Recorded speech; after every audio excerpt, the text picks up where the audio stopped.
السلام علیکم ورحمۃ اللہ وبرکاتہ۔ الحمد للہ وکفى وسلام علی عباده الذین اصطفى اما بعد۔ اعوذ باللہ من الشیطان الرجیم، بسم اللہ الرحمن الرحیم۔ قال اننی هدانی ربی الی صراط مستقیم دینا قیما ملۃ ابراہیم حنیفا وما کان من المشرکین قل ان صلاتي ونسكي ومحياي ومماتي لله رب العالمين۔ صدق اللہ العظیم۔ اللهم صل على محمد وعلى آل محمد كما صليت على إبراهيم وعلى آل إبراهيم إنك حميد مجيد۔ اللهم بارك على محمد وعلى آل محمد كما باركت على إبراهيم وعلى آل إبراهيم إنك حميد مجيد۔ محترم بزرگوں اور دوستو، بات شروع کرنے سے پہلے اللہ رب العزت سے دعا کریں کہ اللہ رب العزت میری زبان سے ایسی بات نکلوائے جو ہم تمام مسلمانوں کے لیے نجات کا ذریعہ بنے۔ ساتھ ہی ساتھ یہ نیت اور ارادہ کریں کہ جو بھی بات کہی جائے گی اس کو عمل کی نیت سے سنیں گے اور عمل کریں گے۔ میرے پیارے بزرگوں اور دوستو، ذی الحجہ کا مہینہ شروع ہونے میں بس کچھ دن اور باقی ہے۔ حج کے ایام شروع ہو چکے اور حج کے ہر رکن میں محبت کی ایک جھلک، عاشقی ایک نظر آتی ہے، اللہ تبارک و تعالی سے عشق نظر آتا ہے۔ جتنے بھی ارکان ہیں آپ اس میں غور کریں گے، دماغ اگر لگائیں گے تو دماغ نہیں کام کرے گا کہ آخر یہ کیوں ہوا۔ لیکن میرے پیارے بزرگوں اور دوستو، جب ہم قرآن کا مطالعہ کرتے ہیں اور حدیث اٹھا کر دیکھتے ہیں، تاریخ اٹھا کر دیکھتے ہیں، تو پتہ چلتا ہے کہ اس میں ایک ایک رکن میں بڑی بڑی قربانیاں چھپی ہوئی ہیں۔ اللہ تبارک و تعالیٰ کی محبت چھپی ہوئی ہے۔ اللہ تبارک و تعالیٰ کی محبت میں دنیا کی ساری چیزوں کو لٹا دینا چھپا ہوا ہے۔ میرے پیارے بزرگوں اور دوستو، حضرت ابراہیم علیہ السلام کی پوری زندگی پیدا ہونے سے لے کر بڑھاپے تک اور موت تک، دنیا سے رخصت ہونے تک، پوری زندگی آزمائشوں سے بھری ہوئی ہے۔ اگر ایک ایک چیز پر بیان کیا جائے تو کئی مہینوں لگ جائیں گے ان کی تاریخ بتانے میں، لیکن چونکہ وقت کم ہوتا ہے اور ہم اور آپ حضرات سننے کے اتنے عادی بھی نہیں ہیں،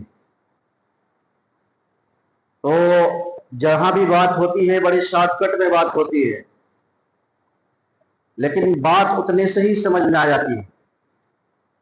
میرے پیارے بزرگوں اور دوستو، حضرت ابراہیم علیہ السلام جب پیدا ہوئے تو ان کی پیدائش ہی آزمائشوں سے بھری ہوئی تھی کہ جس ماحول میں پیدا ہوئے وہ ماحول بت پرستی کا تھا۔ سورج کی پرستش ہوا کرتی تھی، ستاروں کی پرستش ہوتی تھی۔ تو جب وہ بڑے ہوئے، سمجھدار ہوئے، لیکن ان کا دل گوارا نہیں کرتا تھا، اور کیسے کرے گا؟ اللہ تبارک و تعالیٰ تو انبیاء اکرام کو بچپن سے ہی گناہوں سے پاک و صاف رکھتے ہیں، گناہوں سے معصوم ہوتے ہیں، ان سے گناہ ہوتے ہی نہیں۔ اللہ تبارک و تعالیٰ ان کے دلوں کو ایک دم صاف و شفاف رکھتا ہے۔ تو جب وہ سمجھدار ہوئے تو دیکھا کہ ان کے قوم کے لوگ ستاروں کی پرستش کر رہے ہیں، اور ان کے باپ خود آزر جو ہے اپنے ہاتھ سے بت کو تراشتے ہیں اور بازار میں فروخت کر رہے ہیں اور پھر اسی کی پوجا کر رہے ہیں۔ آدمی عقل بھی دوڑا ہے، اگر آدمی جو بت پرستی کرنے والے ہیں صرف اپنی عقل کا استعمال کر لے تو بت پرستی چھوڑ دے۔ صرف اتنا سوچنا ہے کہ یہ بت جو ایک مکھی کو اپنے اوپر سے ہٹا نہیں سکتا، وہ ہماری اور آپ کی حاجت کو کیا پورا کرے گا؟ ایک دم سمپل سی بات ہے، لیکن اس کو کہتے ہیں نا اندھ بھکتی۔